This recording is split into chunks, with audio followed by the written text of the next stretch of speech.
सोनम वांगचुक जी को यहाँ से उठाया गया, उसके बाद से यहाँ पर भी लोग हंगर स्ट्राइक पर बैठने लगे हैं।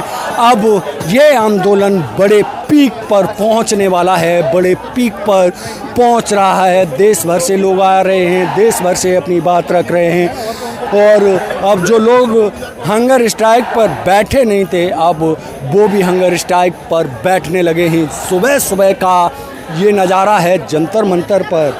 सोच सकते हैं कि आखिर सरकार ने ये सोनम वांगचुक को यहाँ से हटाकर गलती की या क्या किया, लेकिन ये संभावना तो थी कि उनको यहाँ से हटा देंगे तो ये आंदोलन ये ख़त्म हो जाएगा, लोग चले जाएंगे, क्योंकि ये सोनम वांगचुक के हटाने के जिस तरीके से कल सोनम वांगचुक जी के यहाँ से अगवा करके लेके गया, उस चीज़ को हम कड़ी से कड़ी शब्द में निंदा करते हैं। और तभी एसएफआई की तरफ से डिक्लेरेशन आया था कि एसएफआई के जो दो साथी हैं वो इस इंडिफिनाइट हंगर स्ट्राइक को, आमरण अनशन को ज्वाइन करेंगे। हमारे जो ऑल इंडिया प्रेसिडेंट है आदर्श और मैंने संगठन के तरफ से हम लोग रिप्रेजेंट करते हुए इस अनशन में कल से बैठे हैं।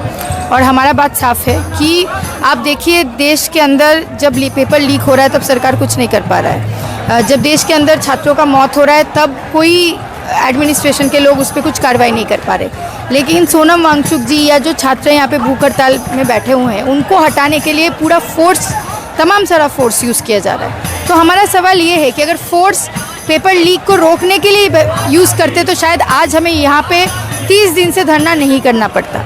अभी हमारा मांग साफ है कि जब हम भूख हड़ताल कर रहे हैं, खुद भी भूख हड़ताल में हैं, तो हम सीधे तरीके से एक ही मैसेज सारे लोगों को पहुँचाना चाहते हैं। हम लोग पीसफुली प्रोटेस्ट कर रहे हैं, 30 दिन हो गया है।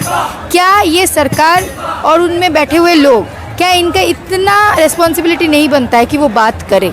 और अगर बात नहीं कर रहे हैं तो हम लोग तो अकाउंटेबिलिटी के लिए पूछेंगे, और तब तक पूछेंगे चाहे हमें संसद कल घेरना पड़े, बार बार घेरना पड़े और प्रोटेस्ट करना पड़े, कुछ भी करना पड़े, हम अपना जो लड़ाई है उसको जारी रखेंगे। लेकिन मैम, जिस तरह से सरकार ने बोला है कि सोनम वांगचुक की हमें चिंता थी, हाई कोर्ट के ऑर्डर थे, इसीलिए हम उनको लेके गए। देखिए, बात है कि पहली बात, हाई कोर्ट के ऑर्डर में ये लिखा नहीं है कि आपको ज़बरदस्ती चद्दर में ओढ़ के किसी को अगवा करके लेके जाना है स्टेज के बीच से। अगर आपका जेन्युइनली कंसर्न था तो स्टेट के तरफ से भी डॉक्टर्स आते थे, रोज़ वो चेकअप करते थे, तो आप मॉनिटरिंग यहाँ पे भी कर सकते थे। दूसरी बात है कि अगर सोनम वांगचुक जी का इतना पड़वा है तो सोनम वांगचुक जी आज अपने हेल्थ को रिस्क में क्यों डाले हैं, उसकी भी परवाह होनी चाहिए। और वो इसलिए डाले हैं क्योंकि देश के अंदर पेपर लीक के वजह से, तमाम सारे एग्जामिनेशन के लीक के वजह से ना होने के कारण बहुत सारे छात्र युवा बेरोज़गार हैं। बहुत सारे स्टूडेंट्स जो नीट पेपर लीक की वजह से सुसाइड किए हैं, उसका जस्टिस मांगने के लिए, उसकी अकाउंटेबिलिटी मांगने के लिए वो भूख हड़ताल में बैठे हैं। तो अगर सही में चिंता है तो उनको सोनम सर, जो स्टूडेंट्स भूख हड़ताल में बैठे, उनके साथ डायलॉग करने की ज़रूरत है। तो जिस तरह से अब थोड़ा ही समय बचा हुआ है संसद मार्च का, इस आंदोलन को 1 महीना हो गया है। 1 महीने के बाद क्या लग रहा है, ये आंदोलन सफल है या असफल? एकदम सफल है। सफल इसलिए है क्योंकि हम उन तमाम सारे छात्रों, उनके परिवारों से उनको जोड़ पाए हैं इस मूवमेंट के थ्रू, जिनको बहुत टाइम लगता था कि शायद ये सरकार जो भी कर रहा है सही कर रहा है, लेकिन वो अभी समझ पाए हैं उनके अपने एक्सपीरियंस से कि नहीं, उनके साथ भी सही नहीं हो रहा है। तो हम उन तमाम सारे सेक्शंस को पहुंच पाए हैं, जो बात हम लोग बहुत पहले से करते आ रहे थे। एसएफआई जैसे संगठन बहुत पहले से बोल रहा है कि एनटीए जैसे संस्थानों को रद्द करने की ज़रूरत है, लेकिन आज वो एक जन आवाज़ बन चुका है। आज ये जन आवाज़ बन चुका है कि शिक्षा मंत्री फेलियर है, जो कि हम पिछले कई सालों से बोल रहे हैं कि शिक्षा मंत्री फेलियर है। तो ये हमारे लिए एक विक्ट्री है। और इतने जो स्टूडेंट्स आ रहे हैं हर दिन, ऐसा नहीं है कि हर एक स्टूडेंट कोई पर्टिकुलर ऑर्गेनाइजेशन से है, लेकिन अपने देश के लिए सोच के, देश के अंदर बच्चों के लिए सोच के, एजुकेशन सिस्टम में रिफॉर्म चाहिए, बेहतरी चाहिए, इसके लिए जागरूक हो पाए, तो ये एक मूवमेंट की जीत है। क्या सरकार को ऐसा लगा था कि अगर सोनम वांगचुक को यहाँ से हटा देंगे तो ये आंदोलन ख़त्म हो जाएगा, ऐसा कुछ उनके दिमाग में होगा? मुझे नहीं लगता है, क्योंकि ये सरकार को हम लोग पहले भी देखे हैं, वो इस तरीके का हरकत करेगा और भी करेगा। हमें बहुत आश्चर्य होना नहीं चाहिए। हम लोग, जो लोग जेएनयू में आंदोलन किए हैं या पहले भी आंदोलन में रहे, हमें पता है किस तरीके से मारपीट कर सकता है, पुलिस फोर्स से दमन कर सकता है, तो नया बात नहीं है। लेकिन ये बात है कि वो छवि को नॉर्मलाइज करने की कोशिश कर रहे हैं कि अगर आप आज प्रोटेस्ट करो, चाहे आप कितना भी पीसफुल हो, तो आपका बात इस देश के अंदर सुना नहीं जाएगा। यहाँ पर एसएफआई की तरफ से आईसी घोष हैं, वो भी आज भूख हड़ताल पर हैं। सभी जो एसएफआई के लोग हैं वो भी हंगर स्ट्राइक पर बैठे हुए हैं। जिस तरह से आज सुबह का वक्त है, सुबह के वक्त जंतर मंतर पर ये नज़ारा देख सकते हैं कि लोग अब तमाम जो लोग हैं वो भी भूख हड़ताल पर बैठने लगे हैं, हंगर स्ट्राइक पर बैठने लगे हैं। जब से सोनम वांगचुक जी को यहाँ से उठाया गया उसके बाद से यहाँ पर भी लोग हंगर स्ट्राइक पर बैठने लगे हैं। अब ये आंदोलन बड़े पीक पर पहुंचने वाला है, बड़े पीक पर पहुंच रहा है। देश भर से लोग आ रहे हैं, देश भर से अपनी बात रख रहे हैं। और अब जो लोग हंगर स्ट्राइक पर बैठे नहीं थे, अब वो भी हंगर स्ट्राइक पर बैठने लगे हैं। सुबह सुबह का ये नज़ारा है जंतर मंतर पर।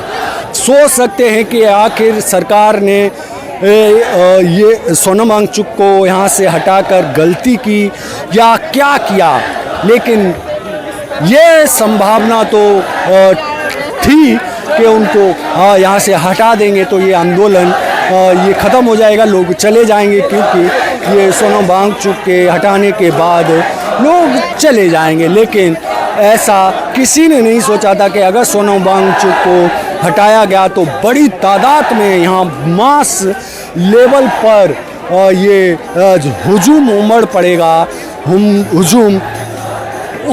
पड़ेगा कि आखिर सोनम वांगचुक को हटाना कितनी बड़ी गलती हो सकती है या नहीं हो सकती है। ये लोगों के अंदर मैसेज चला गया है, ये लोगों के अंदर मैसेज गया है कि सोनम वांगचुक को उठाना सरकार ने गलती की, बड़ी भूल की, कि इस तरह से सोनम वांगचुक को नहीं उठाना चाहिए था।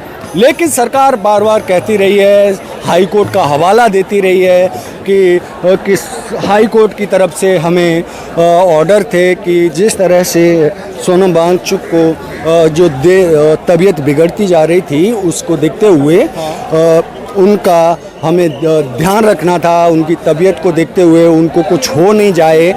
तो ये सब चीज़ें देखते हुए उनको यहाँ से उठाया गया। लेकिन यहाँ लोग बार बार वही आरोप लगा रहे हैं कि इस तरह से सोनम वांगचुक को नहीं उठाना चाहिए था।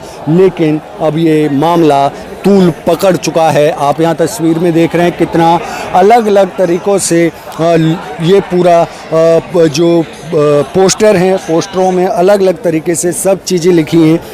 देश में महिलाओं के खिलाफ अपराध के 4,41,534 मामले हैं। देश में इस 12 साल में कितने जो मामले दर्ज हुए हैं, ये सभी का डेटा यहाँ लेकर बैठे हुए हैं। ये एक अलग तरह का चीज़ देख सकते हैं, ये यहाँ पर हैं, देख सकते हैं कि यहाँ पर किस तरह की अलग अलग तरीके से लोग अपना विरोध प्रकट कर रहे हैं। ये सुबह का नज़ारा है, ये सुबह की जंतर मंतर की तस्वीरें हैं। जंतर मंतर पर बड़ा विशाल जनसैलाब आपको अभी से देखने को मिल रहा होगा। तो सोचिए कि आखिर शाम होते होते क्या कुछ होगा, क्या कुछ नहीं होगा, ये बहुत बड़ी बात है। लेकिन बात वहीं आ जाती है कि लोग बार बार एक ही आरोप लगा रहे हैं कि सोनम वांगचुक को इस तरह से कपड़े में लपेटकर नहीं उठाना चाहिए था। लोग बार बार यही बात दोहरा रहे हैं कि जिस तरह से पीसफुल प्रोटेस्ट के अंदर अगर कोई धरना प्रदर्शन कर रहा है तो इस तरह से उठाना सही नहीं था। लेकिन सरकार भी वही बार बार दोहरा रही है कि हमें सोनम वांगचुक की चिंता थी, इस वजह से हमने सोनम वांगचुक को वहाँ से हटाकर